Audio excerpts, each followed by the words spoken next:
Hi kids, this is Chance. He's helping me out today. And today's fun time project is a 2020 Ford Fusion, but it acts like the battery's dead. Try and start it, it goes sometimes.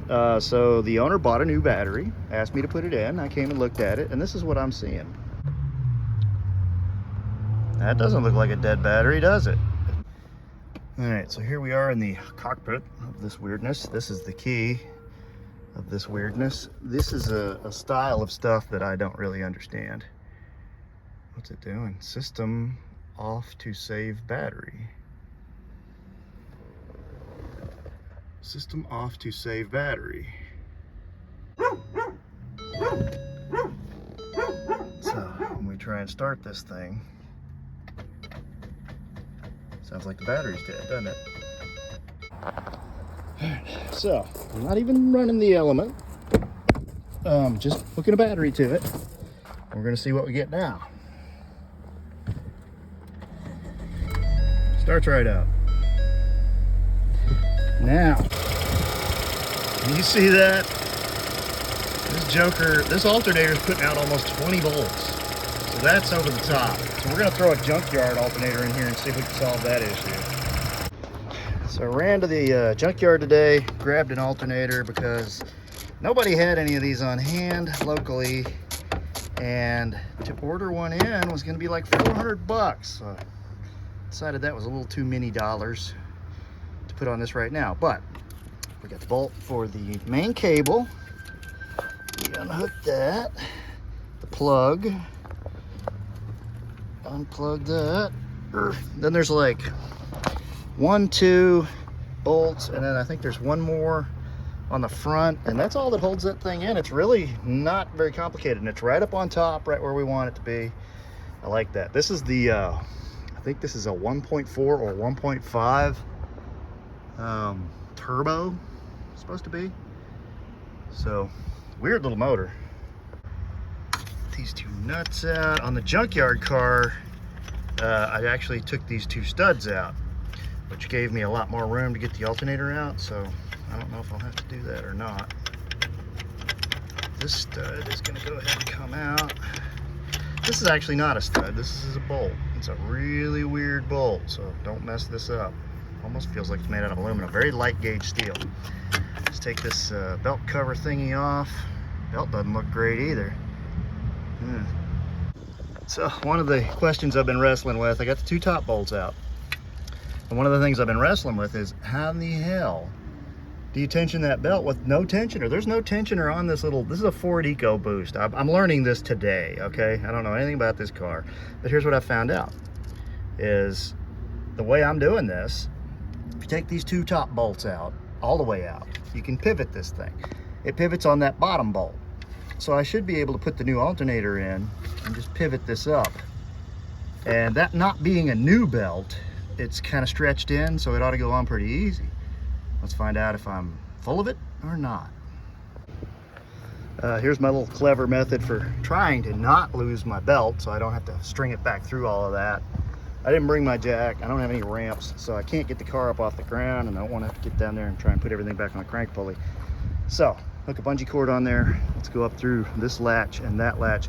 This Ford has 2 hood latches. How weird is that? And then there's that bolt. Where is it? Down here where my finger is. That's where the bolt is that we're taking out. And that should take this alternator out completely. All right, my trick for hanging onto the belt didn't actually work. I lost it. But I got the junkyard alternator in. And I got the one bolt down there kind of about halfway in, so that I got plenty of play on this thing. Now what I'm gonna do is put these top bolts in and get them started. Then I can start tightening all this up. But you can see that by doing this way with the alternator, I've got more than enough room to install this belt properly. So the idea that you have to stretch this thing on with all the accessories installed, that's kind of goofy. Let's not do that. All right, so we're back to running this in, and I am using a 6.6 millimeter for that. That's one of those little, I don't know, it's like a reverse Torx, like a star thing. They want you to use some special socket for that, but I'm finding that I am having luck with this 6mm.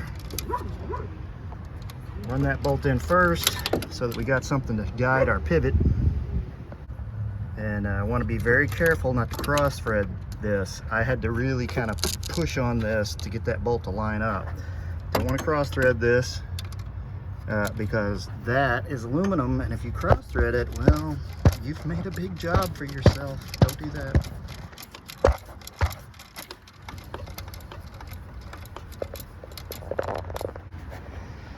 All right, now that I got that most of the way in and I got this other bolt sitting there, not really started, it's just kind of sitting in the hole because it's not really long enough to reach just yet. I've got to pull this gap a little closer. So we got the 14mm wobble socket and some extensions in a ratchet. We'll crank that in a little bit, and you can see it is tensioning that belt just fine. There's going to be a lot of tension on this when we're done. All right, now with the alternator swapped, I haven't started it yet, so it hasn't drawn down any current. But what are we showing now?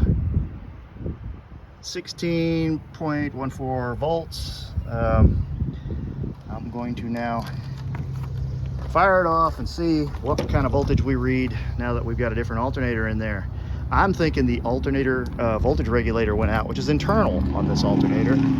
And I think when it did, it allowed the alternator to make all the voltages and failed to keep it within spec. So it was going over voltage. That's what I think's going on. It may have ruined the battery.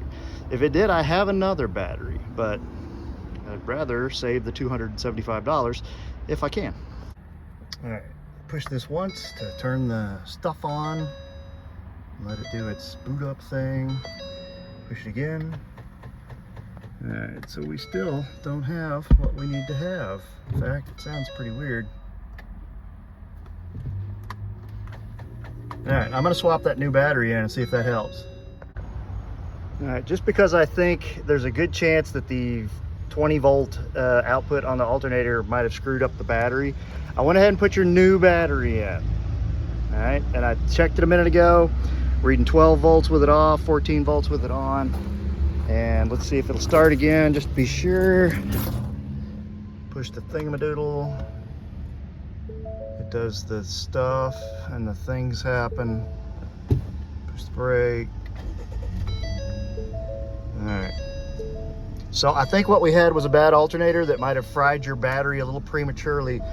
There's your old battery. Take it back to O'Reilly's and see if they'll at least prorate it and give you like $100 back or something, since you did buy that battery and it did have a warranty. It's a 2-year-old battery, and they put it in and they should be warrantying it if what you're telling me is correct.